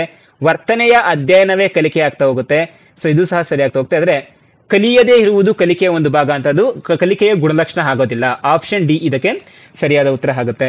ನಾವು ಮುಂದಿನ ಪ್ರಶ್ನೆಯನ್ನ ಚರ್ಚೆ ಮಾಡ್ತಾ ಹೋಗೋಣ. ಮುಂದಿನ ಪ್ರಶ್ನೆ, ಕಲಿಕಾಕಾರರ ಸ್ವನಿಯಮಗಳು ಸಂಬಂಧಿಸದಿರುವುದು ಅಂತ ಇದೆ. ಸಂಬಂಧಿಸದೆ ಇರೋದ್ಯಾವುದು? ತಮ್ಮ ಕಲಿಕೆಯನ್ನ ತಾವೇ ಅಭಿಪ್ರೇರಿಸುವ ಸಾಮರ್ಥ್ಯ, ವಿದ್ಯಾರ್ಥಿ ವರ್ತನೆಗಳಿಗೆ ನಿಯಮಗಳನ್ನು ರೂಪಿಸುವುದು, ವಿದ್ಯಾರ್ಥಿ ಪ್ರತಿನಿಧಿಗಳಿಂದ ರೂಪಿತವಾದ ನಿಯಮಗಳು, ಸ್ವಯಂ ಶಿಸ್ತು ಮತ್ತೆ ನಿಯಂತ್ರಣ ಅಂತ. ಕಲಿಕಾಕಾರರ ಸ್ವನಿಯಮಗಳು ಸಂಬಂಧಿಸಿರೋದು ಯಾವುದಕ್ಕೆ ಅಂತ ಕೇಳಿದರೆ, ವಿದ್ಯಾರ್ಥಿಗಳು ತಮ್ಮ ಕಲಿಕೆಯನ್ನ ತಾವೇ ಅಭಿಪ್ರೇರಿಸುವ ಸಾಮರ್ಥ್ಯಕ್ಕ, ವಿದ್ಯಾರ್ಥಿಗಳು ವರ್ತನೆಗಳಿಂದ ನಿಯಮಗಳನ್ನು ರೂಪಿಸುವುದ, ವಿದ್ಯಾರ್ಥಿ ಪ್ರತಿನಿಧಿಗಳಿಂದ ರೂಪಿತವಾದ ನಿಯಮಗಳು. ನೋಡಿ ಇಲ್ಲೇ ಇದೆ, ಸ್ವನಿಯಮಗಳು ಸಂಬಂಧಿಸಿರೋದು ಏನಕ್ಕೆ? ವಿದ್ಯಾರ್ಥಿಗಳ ಪ್ರತಿನಿಧಿಗಳಿಂದ ರೂಪಿತವಾದ ನಿಯಮಗಳಿಗೆ. ಆಪ್ಷನ್ ಸಿ ಇದಕ್ಕೆ ಸರಿಯಾದ ಉತ್ತರ ಆಗುತ್ತೆ. ನಾವು ಮುಂದಿನ ಪ್ರಶ್ನೆಯನ್ನ ಚರ್ಚೆ ಮಾಡ್ತಾ ಹೋಗೋಣ. ಮುಂದಿನ ಪ್ರಶ್ನೆ, ಇವುಗಳಲ್ಲಿ ಯಾವ ಹೇಳಿಕೆಯು ಗ್ರಹಿಕೆಗಾಗಿ ಬೋಧನೆ ಎಂಬ ವಿಚಾರವನ್ನ ಪ್ರದರ್ಶಿಸುವುದಿಲ್ಲ ಅಂತ ಇದೆ. ಯಾವ ಹೇಳಿಕೆಯು ಗ್ರಹಿಕೆಗಾಗಿ ಬೋಧನೆ ಎಂಬ ವಿಚಾರವನ್ನ ಪ್ರದರ್ಶಿಸುವುದಿಲ್ಲ. ವಿದ್ಯಾರ್ಥಿಗಳಿಂದ ಒಂದು ಪರಿಕಲ್ಪನೆ ಸ್ವಂತ ಪದಗಳಲ್ಲಿ ವಿವರಿಸಲು ತಿಳಿಸುವುದು, ಕಾನೂನು ಹೇಗೆ ಕಾರ್ಯನಿರ್ವಹಿಸುವುದು ಎಂಬ ದೃಷ್ಟಾಂತಕ್ಕೆ ಉದಾಹರಣೆ ಕೊಡುವುದನ್ನ ವಿದ್ಯಾರ್ಥಿಗಳಿಗೆ ಕಲಿಸುವುದು, ಸಾಮ್ಯತೆ ಮತ್ತೆ ವ್ಯತ್ಯಾಸಗಳನ್ನ ಗುರುತಿಸಿ ಸಮನ್ವಯತೆಗಳನ್ನ ಸೃಷ್ಟಿಸಲು ವಿದ್ಯಾರ್ಥಿಗಳಿಗೆ ಸಹಾಯ ಮಾಡುವುದು, ಸಂಘಟಿತವಲ್ಲದ ಘಟನೆ ಮತ್ತು ವಿಧಾನಗಳನ್ನ ನೆನಪಿನಲ್ಲಿಡಲು ವಿದ್ಯಾರ್ಥಿಗಳನ್ನ ಸಶಕ್ತಗೊಳಿಸುವುದು ಅಂತ ಇದೆ. ಸೊ ಇದಕ್ಕೆ ಸಂಬಂಧಿಸಿದಂತೆ ನಮಗೆ ಇಲ್ಲಿ ಏನು ಕ್ವಶನ್ ಏನನ್ನ ಕೊಟ್ಟಿದ್ದಾರೆ ಅನ್ನೋದನ್ನ ಸರಿಯಾಗಿ ನೀವು ಅರ್ಥೈಸಬೇಕಾಗುತ್ತೆ.